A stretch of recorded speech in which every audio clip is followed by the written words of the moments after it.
사이다 팀의 분석 시스템은 7가지 이상 데이터를 바탕으로 최종 조합 픽을 멤버방에서 무료로 제공해드리고 있습니다. 사이다 팀의 멤버방 문의는 영상 하단 댓글 클릭 후 링크로 문의해주시면 무료 멤버방 입장 도와드리겠습니다.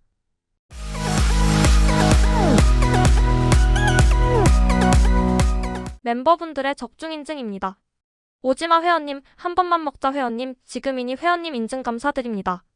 적중하신 멤버분들 모두 축하드리며 무료 멤버방에서 모든 경기 핸디캡 및 언오버 최종 조합에 도움을 드리고 있습니다. 적중률 높은 사이다 팀의 최종 픽 문의는 아래 하단 고정 댓글 확인 부탁드립니다. 12월 8일 국내 농구 4경기 알아보겠습니다.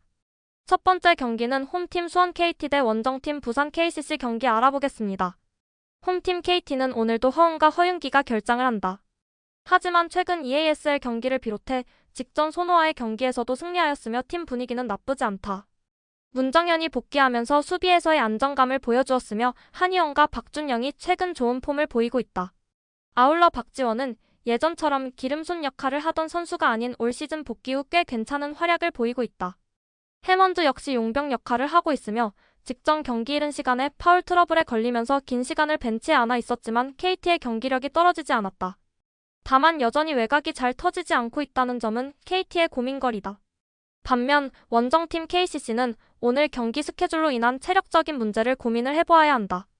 4일 EASL 경기 일본 원정을 다녀왔으며 그리고 어제 경기 후 오늘 백투백 경기를 한다.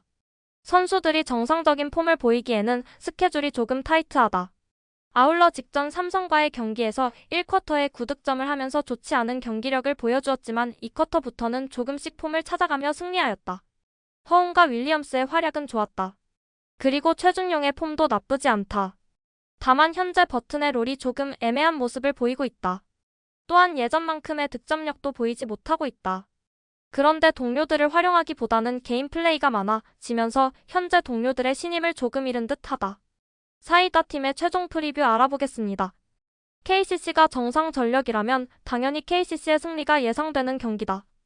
하지만 버튼의 최근 플레이와 KCC의 스케줄을 감안한다면 KT가 조금 더 유리하게 경기를 풀어갈 가능성이 높다.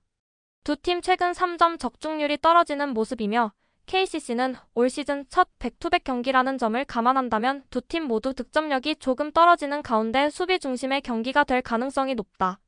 KT가 허웅과 하윤기가 결장을 하지만 선수들의 조직력과 수비가 KCC보다는 좋아 보이며 KCC는 어제 삼성과의 경기에서 승리하였지만 어제 삼성과 오늘 KT는 분명 전력의 차이가 나는 팀이다. 승패보다는 저득점으로 접근을 하는 것이 좋아 보이며 KCC 프랜승 사이드로 접근을 하는 것이 좋아 보인다. 부산 KCC 프랜승 또는 언더 추천드립니다. 두 번째 경기는 홈팀 고양소노 대 원정팀 서울SK 경기 알아보겠습니다. 홈팀 고양소노는 연패 수렁에서 쉽게 빠져나오지 못하고 있다. 감독 교체 이후에도 하락세 분위기를 타파하지 못하고 있는데 이번 경기에서도 변수를 기대하기 어렵다. 윌리엄스가 복귀 후 이전과 같이 골밑에서 강세를 보여주지 못하는 중이고 번즈 또한 꾸준히 나서고 있으나 상대에게 압박을 주지 못하고 있다. 외인 선수가 힘을 쓰지 못하는 상황 속 이재도가 많은 시간을 뛰며 체력 저하가 오는 모습도 있다. 그렇기 때문에 상대 입장에선 이재도를 제압하면 공략하기 쉬운 구조가 됐다. 공격이 쉽게 풀리지 않는 상황 속에서 수비마저 제공권 싸움부터 주도권을 가져가지 못하고 있으니 내외곽과 공수 밸런스 모두 무너져 있다. 서울 SK가 공격에선 기복이 있더라도 수비에서 강세를 보여주고 있는 유형의 팀인 것을 감안하면 고양 소노 입장에선 제공권 싸움이라도 가져가지 못한다면 리드를 기대하기 어렵다. 반면 원정팀 서울 SK는 이전과 대비해 포스트 장악력은 비교적 떨어졌다. 하지만 외곽에서부터 상대를 압박하는 수비 라인은 견고하다. 그렇기 때문에 최근 들어 77점 수준의 소위 땀물 수비를 펼칠 수 있다. 골밑 주도권이 부족한 고양 소노를 상대하기 때문에 이와 같은 강점은 더 크게 부각될 수 있다. 결국엔 외곽에서 원하는 움직임을 가져갈 수 있고 상대에게 실점을 내주지 않는 수비 위주의 운영을 가져가더라도 주도권 싸움 우위를 점할 수 있기 때문에 변수를 걱정하지 않아도 된다. 또한 상대적으로 일정 또한 타이트한 것이 아니기 때문에 체력적인 변수도 없다. 상대의 주축 라인을 끝까지 따라다니는 수비와 함께 많은 득점을 올리지 못하더라도 리드할 수 있을 것으로 보인다. 사이다 팀의 최종 프리뷰 알아보겠습니다. 고양 소노 입장에선 현재의 하락세를 타파하기 위해서 극적으로 페인트존 강세가 필요하다. 윌리엄스가 시즌 초반과 같이 제공권 싸움 우위와 함께 포스트에서의 득점을 올려줘야 하는데 이것이 나오더라도 이재도를 제외하고 외곽에서 눈에 띄는 선수가 없어 결국엔 상대에게 집중 공략 당할 가능성이 크다. 외곽에서 원하는 움직임을 가져갈 수 있고 상대에게 실점을 내주지 않는 수비 위주의 운영을 가져가더라도 주도권 싸움 우위를 점할 수 있기 때문에 변수를 걱정하지 않아도 된다. 서울 SK 승 또는 언더 추천드립니다. 세 번째 경기는 홈팀 울산 모비스 대 원정팀 안양정 관장 경기 알아보겠습니다. 홈팀 울산 모비스는 연승을 이어가며 상승세를 그리고 있다. 경기 후반 역전을 허용했지만 서명진, 이우석의 활약과 더불어 외인 선수들의 활약이 두드러진다. 하지만 비교적 타이트한 일정은 변수가 될 수 있다. 지난 경기에서도 막바지 역전을 허용했던 것은 선수들의 체력 문제가 컸다. 김국찬이 여전히 돌아오지 못하고 있는 가운데 로테이션을 돌고 있지만 주축 선수들의 부담이 크다. 그럼에도 불구하고 정관장을 상대한 지난 맞대결과 대비해 개선된 모습이 많다. 지난 맞대결에선 포스트에서의 강세를 보여줬지만 결국 득점 루트를 형성하지 못하며 아쉬운 패배를 받아들였는데 현재는 이우석을 필두로 국내 선수들의 활약이 나오고 있다. 그렇기 때문에 숀롱과 함께 외인 선수들이 포스트를 장악하며 외곽에서 강세를 보여주며 득점 싸움에서 우위를 점할 수 있을 것으로 보인다. 반면 원정팀 안양정 관장은 변준형이 가세하며 분위기를 바꿨다. 하지만 결과는 연패가 이어지고 있다. 라렌이 이전과 대비해 제공권 싸움에서 강세를 보여주고 있으나 결정적인 상황마다 턴오버가 나오며 집중력에서의 아쉬움이 보이고 있다. 라렌, 변준형, 배병준으로 이어지는 주축 라인과 대비해 백업 싸움으로 갔을 때 조금씩 발이 느리거나 호흡이 맞지 않는 모습이 있다. 그렇기 때문에 모비스를 상대한 지난 맞대결과 마찬가지로 접전 상황을 만들 수 있어도 리드를 장담하기는 어렵다.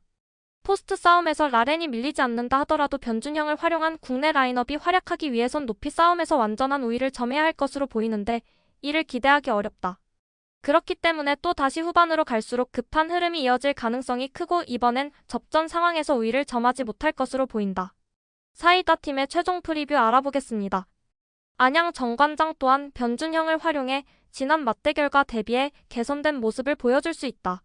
하지만 현대 모비스가 포스트 우위를 점할 가능성이 크고 지난 맞대결과 대비해 국내 선수들의 득점 루트가 이상적으로 형성돼 있기 때문에 접전 끝에 근소한 리드를 가져갈 수 있을 것으로 보인다.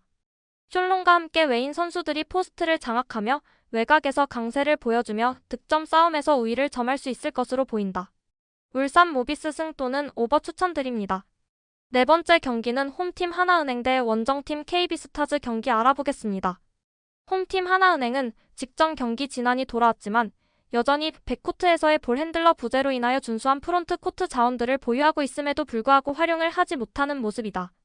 게다가 3점 야투는 최근 5경기 17%의 적중률만 보여주고 있으며 직전 경기 29개의 3점 야투를 던졌지만 단 3개만을 메이드하면서 답답한 외곽 득점을 보이고 있다. 다만 오늘 경기는 하나은행이 조금 다를 전술을 들고 나올 확률이 크다.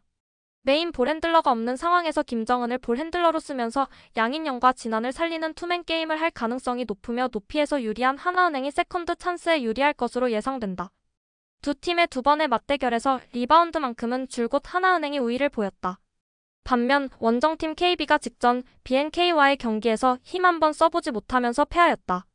KB는 올 시즌 하나은행과의 두 번의 맞대결에서 모두 승리하였지만 KB가 하루 휴식 후 경기라는 점과 강희슬의 어깨가 아직 완전한 상황이 아니어서 야투에서 조금 고전을 하고 있다는 점을 알아야 한다. 직전 경기 강희슬은 6개의 3점을 던지면서 2개만 메이드하였고 아직은 100%의 폼은 아니다. 결국 허예은과 보혜 말고는 마땅한 스코어라가 없다는 점은 KB의 고민거리다. 물론 직전 경기 신인 송윤아가 준수한 경기력을 보여주었지만 아직은 조금 더 시간을 두고 지켜보아야 한다. 결국 높이에서 오늘 경기 고전이 예상되는 KB다. 사이다 팀의 최종 프리뷰 알아보겠습니다. 하나은행이 높이를 얼마나 살릴 수 있을지가 매우 중요한 포인트다. 하나은행 백코트가 너무 답답하다는 점은 오늘 경기 불안 요소다. 하지만 진한이 복귀를 하였고 김정은이 볼핸들러 역할을 해주면서 경기를 풀어나간다면 하나은행도 오늘 경기 해볼만하다. 아울러 KB가 하루 쉬고 하는 경기이며 강희슬의 폼도 좋지 못하다는 점 그리고 모해가 하나은행의 높이에 고전을 할 여지가 있다는 점을 감안한다면 오늘 하나은행이 연패를 끊을 수 있는 좋은 기회라고 여겨진다.